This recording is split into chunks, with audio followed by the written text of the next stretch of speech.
खोबड्याची वाजतात. खोबड्या म्हणतात. खोबड्या.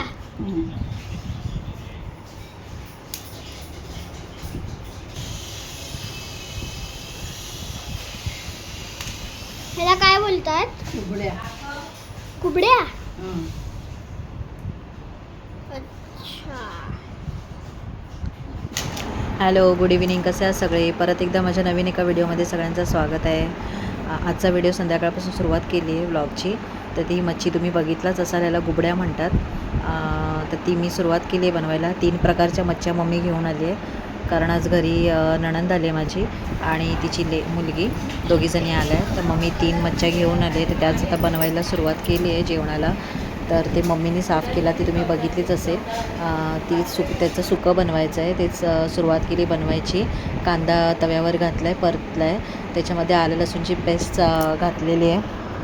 आणि इथे माझी ती दुसरी नणंद आहे, माझ्या मामांची मुलगी, मामा सासरे आहेत त्यांची मुलगी.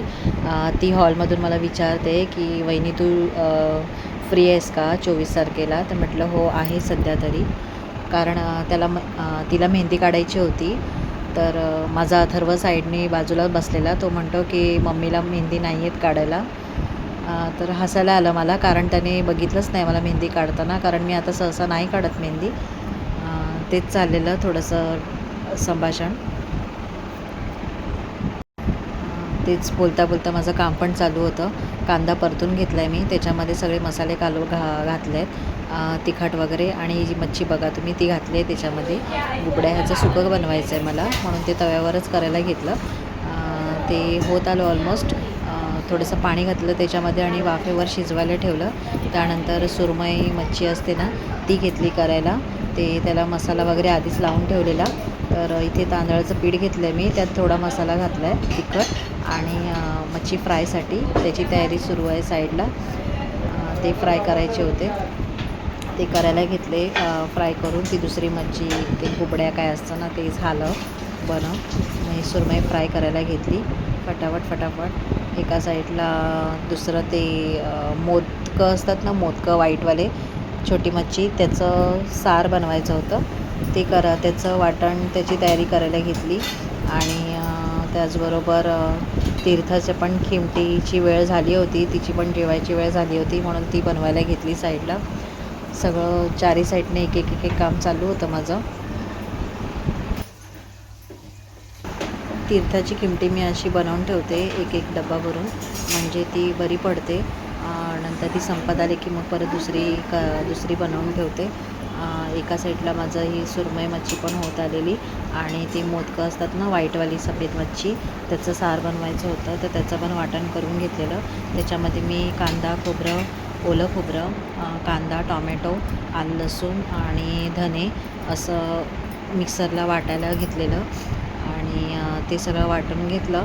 आणि ही मच्छी होत आली, ही तव्यावरून काढली, परत दुसरी मच्छी घातली फ्राय करायला. हे असं सगळं चालू होतं घाई, कारण उशीर होत आलेला जेवणाला पण. फ्राय मच्छी म्हटलं की खूप लेट होतो, बाकी सगळं होतं पटापट, पण ह्याला फ्राय मच्छीलाच लेट होतो. सगळं झालेलं. भात लावायचा होता कुकरला, आणि ती मोदकं असतात ना मच्छी, त्याचं सार म्हणजे फोडणी घालायची होती, तेवढंच बाकी होतं. मला एक सवय, एक काम झालं ना की मी किचनवरचा थोडा पसारा आटपत जाते. बेसिनमधलं पण काय खरकटं वगैरे असं ना, ते काढून एकत्र करून एकदाच डस्टबिनमध्ये टाकते, म्हणजे कसं दिसताना ते असं घाण पण दिसत नाही. आणि तेवढंच आपण भांडी वगैरे घासायला जातो तर ते थोडं कमी होत जातं. साईड बाय साईड भांडी पण घासून घेते, म्हणजे ती नंतर जास्त ढिगारा होत नाही. कधी घासते, कधी नाही होत घासायला, कंटाळा येतो. आज सकाळपासून ना मला खूप थकवा असं जाणवत होता, कारण गेले 2-3 दिवस भरपूर माझी साफसफाई वगैरे चालू होतं. अथर्वचे पप्पा ओरडत होते मला, कशाला, काय गरज आहे वगैरे. पण त्यांना बोलून काय उपयोग ना, ते असंच बोलणार काय गरज आहे. पण आपण जिथे काम बिम करतो ते आपल्याला कळतं ना की काय साफसफाई करायची की नाही ते. आणि मला ते नाही जमत, असं चैन नाही पडत जोपर्यंत मी करत नाही तोपर्यंत. त्याच्यामुळे मी ते करून टाकलं. कालचं पण किचन वगैरे सगळं साफ झालं, तर ते मला जरा जास्त त्रास व्हायला लागला वाटतं. त्याच्यामुळे थोडी माझी आज गाडी हळूहळू चाललेली. इथे पण मी त्या साराला फोडणी दिली आहे. एका साईडला भात लावला आहे. मच्छी पण फायनली फ्राय झालेली आहे. किचन पण आवरलं मी आणि दुसऱ्या दिवशी पण नाश्त्याची तयारी, ते डोश्यांची तयारी करून ठेवली होती. डाळ तांदूळ भिजत घालून ठेवले होते, ते पण मिक्सरला लावायचे होते. ते पण सगळं आवरून झोपलो. आणि दुसऱ्या दिवशी सकाळी पण काय एवढं असं खास असं काय नाही. ताई पण दुपारीच गेली. अथर्व बघा माझा कसा झोपला आहे, तो एकदम शांत. असा तो कधी शांत झोपत नाही, कधीच नाही. त्याला जेव्हा बरं नाही वाटत ना तेव्हाच. आणि त्याचा ताप पण कमी होत नव्हता. औषधं सगळी टायमावर होती पण ताप कमी होत नव्हता. तर इथे म्हटलं काय काम करावं. संध्याकाळी असं काही काम नव्हतं खास, म्हणून तीर्थाचं कपाट लावायला घेतलं. कारण खूप कपडे तिचे जमा झालेले आणि सगळे लहान मोठे असं सगळं मिसमॅच झालेलं. मग तिचं ते कपाट आवरायला घेतलं. त्यात भरपूर सारे तिचे ते शॉर्ट कपडे, तिची शॉर्ट फ्रॉकं वगैरे ना भरपूर होती, ती सगळी काढली. आणि ती ना मी आता काय करणार, अनाथ आश्रममध्ये ना येतात दारामध्ये घ्यायला, पण ते देतात की नाही ना हा प्रश्न पडला आहे मला. मग मी दरवेळेला काय करते, सिग्नलला असतात ना लहान लहान मुलं, तर तिकडे जाऊन देऊन येते. अथर्वचे कपडे पण मी तसंच करते. सिग्नलला आम्ही असं कधी कुठे जाणार असू ना तर जाताना घेऊनच जाते पिशवी, आणि ते तसे देते तिकडे लहान मुलं दिसली की, म्हणजे ती मुलं घालतील तरी कपडे. आणि चला तर मग इथेच आता व्लॉगला एंड करते. आणि कसा वाटला माझा व्हिडिओ नक्की सांगा. माझी तीर्था पण छान खेळून झोपलेली. आणि अथर्व तर बघा, त्याला मग टी व्ही नाही सांगितलं, त्याला टी व्ही बघायचा होता म्हणून. चला तर मग इथेच व्हिडिओला एंड करते. व्हिडिओ आवडल्यास माझ्या चॅनलला नक्की सबस्क्राईब करा आणि कमेंट करायला विसरू नका. आणि थँक्यू ज्यांनी माझ्या व्हिडिओला सबस्क्राईब केलेलं आहे त्यांनी.